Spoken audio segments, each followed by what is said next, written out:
سب سے پہلے تو ایک بڑی خبر میں آپ کو بتاؤں، ایک رولا نیا پڑ گیا پاکستان میں.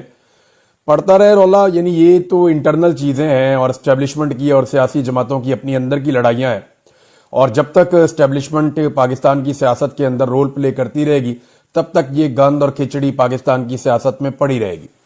خبر یہ ہے ناظرین کہ جب انڈیا اور پاکستان کے درمیان ایک بڑی جنگ کا خطرہ پیدا ہو چکا تھا اور تناؤ بڑھتا جا رہا تھا، انڈیا نے کچھ اٹیک پاکستان کے اوپر میزائل کے کیے، پہلے پاکستان کے سیٹلڈ ایریا کے اندر، اور اس وقت جب ڈرونز چل رہے تھے بہت بڑے پیمانے پر، تب ملٹری اسٹیبلشمنٹ میں یہ ڈسکشن ہوئی کہ واقعی جو پاکستان تحریک انصاف کہہ رہی ہے، یا جو نقطہ میں بھی بار بار اٹھا رہا تھا کہ عمران خان کو اس وقت اڈیالہ جیل میں نہیں ہونا چاہیے، انہیں محفوظ بنانا ریاست کی ذمہ داری ہے. اس وقت اس کے اوپر ڈسکشن ہوئی تھی اسٹیبلشمنٹ میں، اور جو قیادت ہے انہوں نے بیٹھ کر اس کے بارے میں بات کی تھی اور اس کے اثرات کا جائزہ لیا تھا کہ خدا نہ خواستہ انڈیا نے اگر کوئی شرارت کی اڈیالہ میں تو پاکستان کے اندر پورے کے اندر آگ لگ جائے گی. اور اس وقت پاکستان تحریک انصاف کے کچھ لوگوں نے یہ بھی کہا تھا کہ کیونکہ مودی کی نواز شریف سے دوستی ہے تو نواز شریف کا سب سے بڑا مخالف جو ہے وہ عمران خان ہے، کیونکہ نواز شریف کی سیاست کو تباہی عمران خان نے کیا ہے. میں ویسے کوئی دشمنی نہیں ہے ان میں، لیکن نواز شریف صاحب کی سیاست جو ہے وہ پوری طرح سے برباد تبھی ہوئی جب عمران خان صاحب نے وہ ساری کی ساری پالیٹکس کی جو نواز شریف صاحب نہیں کر پائے. تو میاں صاحب کی تو پنجاب میں اور لاہور میں بھی سیاست برباد ہو گئی. تو یہ بھی خدشے کا اظہار کیا گیا تھا کہ نواز شریف کے سب سے بڑے مخالف کو رستے سے ہٹانے کے لیے مودی کوئی شرارت بھی کر سکتا ہے، یہ بھی باتیں کی گئیں.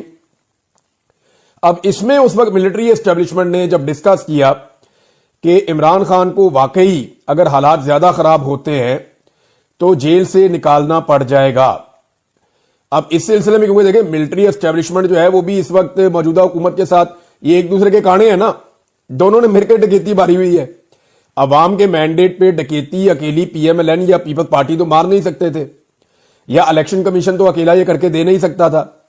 تو یہ اسٹیبلشمنٹ نے بیوروکریسی کو ساتھ کھڑا کر کے یہ سب نے مل کر ڈکیتی ماری ہوئی ہے.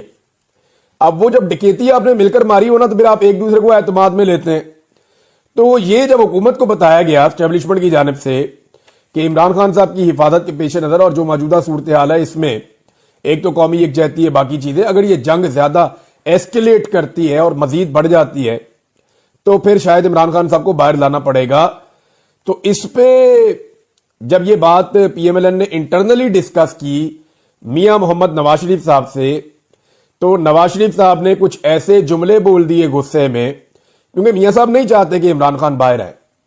منہ سے چاہے وہ کہہ بھی دیں گے جناب عمران خان صاحب کے ساتھ زیادتی ہو رہی ہے، ان کو باہر آنا چاہیے، سیاست کے لیے سیاستدان کچھ بھی کر دیتا ہے، لیکن میاں صاحب نہیں چاہتے کہ عمران خان باہر آئے، میاں صاحب نہیں چاہتے کہ یاسمین راشد باہر آئے. اور اب میاں صاحب کو سزا دینے کے لیے آنے والے دنوں میں پہلے یاسمین راشد باہر آئیں گی، کیونکہ ان کے اوپر جتنا بھی ظلم اور جبر کیا جانا تھا وہ ہو گیا. اور اسٹیبلشمنٹ کو بھی یہ پتا چل گیا کہ یاسمین راشد کو اس سے زیادہ کیا توڑا جا سکتا ہے. نہ وہ عمران خان کو چھوڑتی ہیں، نہ وہ اپنا نظریہ چھوڑتی ہیں، نہ وہ نواز شریف کی منجی ٹھوکنا چھوڑیں گی. تو انہوں نے تو اپنا ہی کام کرنا ہے. لہذا میاں نواز شریف صاحب نے جو دو چار جملے بولے ہیں نا، ان کی قیمت اب میاں صاحب کو چکانی پڑے گی. یہ جملے کیا ہیں یہ ابھی میں آپ کو روک دیتا ہوں، لیکن یہ جملے آپ کو آنے والے دنوں میں پتہ چل جائیں گے. بس آپ یہ سمجھ لیں کہ یہ جملے ان کے پرانے جملوں سے ملتے جلتے ہی ہیں جو وہ پہلے بولا کرتے تھے جب وہ اینٹی اسٹیبلشمنٹ ہوا کرتے تھے.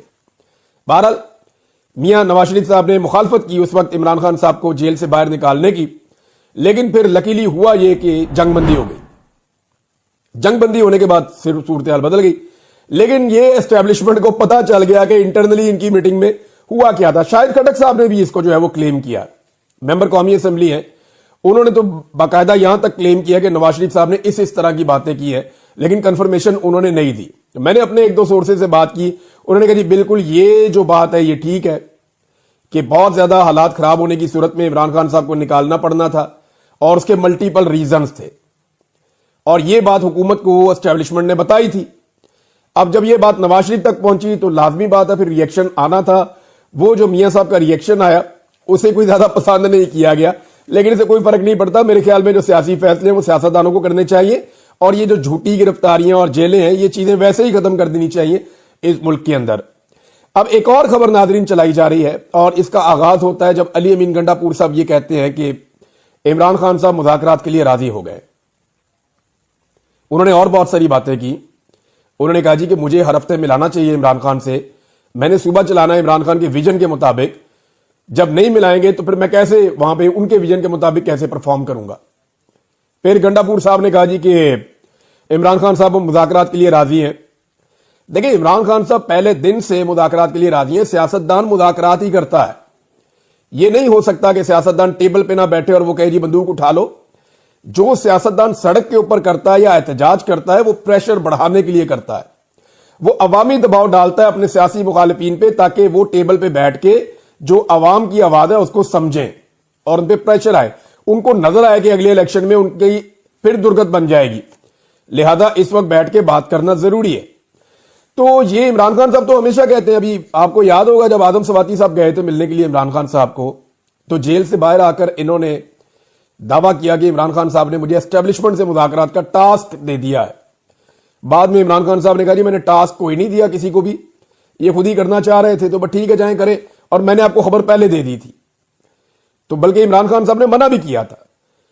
اب معاملہ یہ ہے کہ عمران خان صاحب کو دھوکہ اتنی دفعہ دیا گیا ہے کہ مذاکرات تو ان کو کرنے ہوں گے بطور سیاستدان, لیکن وہ بھروسہ نہیں کر پا رہے. کبھی اسٹیبلشمنٹ دھوکہ دیتی ہے, جب سیاسی جماعتیں بیٹھتی ہیں تو ان کے پاس اتنا اختیار نہیں ہے کہ پاکستان تحریک انصاف کے لوگوں کی عمران خان صاحب سے ملاقات کروا دیں. ایک سرکاری آفیسر وہاں بیٹھا ہوا یونیفارم میں, وہ رکوا سکتا ہے, جب چاہے عمران خان کی ملاقات رکوا دیتا ہے, جب چاہے عمران خان کی ملاقات کروا دیتا ہے. تو ان کی تو اوقات ہی نہیں تھی, اور یہ تو سارے اردلی ہے. حکومت تو ایکچولی چلا رہی ہے ملٹری اسٹیبلشمنٹ, تو ملٹری اسٹیبلشمنٹ کے ساتھ ہی بات کرنی ہے پاکستان تحریک انصاف نے کہ جناب آپ نے بڑی زیادتی کر لی, بڑا ظلم کر لیا, اب آپ ظلم اور زیادتی کا سلسلہ بند کر کے اپنی آئینی اور قانونی ڈومین میں واپس جائیں اور ہمیں سویلینز کو ایک نئے الیکشن کے ذریعے پاکستان کو آگے بڑھانے کا موقع دیں. اصل میں تو ون لائنر یہی ہے نا, یہ جو کیس ویس ہیں یہ تو عدالتوں کے اندر ہوں گے, عمران خان صاحب اپنے آپ کو بے گناہ ثابت کر لیں گے, جہاں نہیں ہوں گے وہاں پھنس جائیں گے. لیکن جو اصل معاملہ ہے وہ یہ ہے کہ ملٹری اسٹیبلشمنٹ کو یہ کہا جائے کہ جناب آپ نے جتنا ظلم اور زیادتی کی ہے اس کی کوئی تاریخ میں مثال نہیں ہے. اب آپ نے ظلم اور زیادتی کر دی ہے, پاکستان کے لیے بہتر یہ ہے کہ اب آپ یہ ظلم اور زیادتی بند کر کے اپنی قانونی اور آئینی ڈومین میں واپس چلے جائیں. لیکن ملٹری اسٹیبلشمنٹ کو ساتھ میں خوف یہ بھی ہے کہ جو ہم نے ظلم اور زیادتی کی ہے اس پہ کہیں ہماری پکڑ نہ ہو جائے. اور عمران خان کے بارے میں انہیں یہ لگتا ہے کہ عمران خان کہیں وہ لیڈر تو نہیں ہے کہ جو واقعی میں ان کی پکڑ کر لے.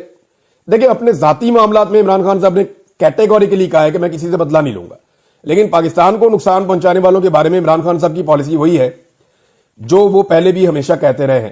اب بیرسٹر گور صاحب نے, اچھا ایک تو یہ خبر پہلے آپ دیکھ لینا کہ اس پہ یہ دعویٰ کیا گیا کہ عمران خان صاحب مذاکرات کے لیے راضی ہو گئے, علی امین گنڈا پور صاحب نے کہا, اور اس کے بعد کچھ خبریں لگنا شروع ہو گئیں.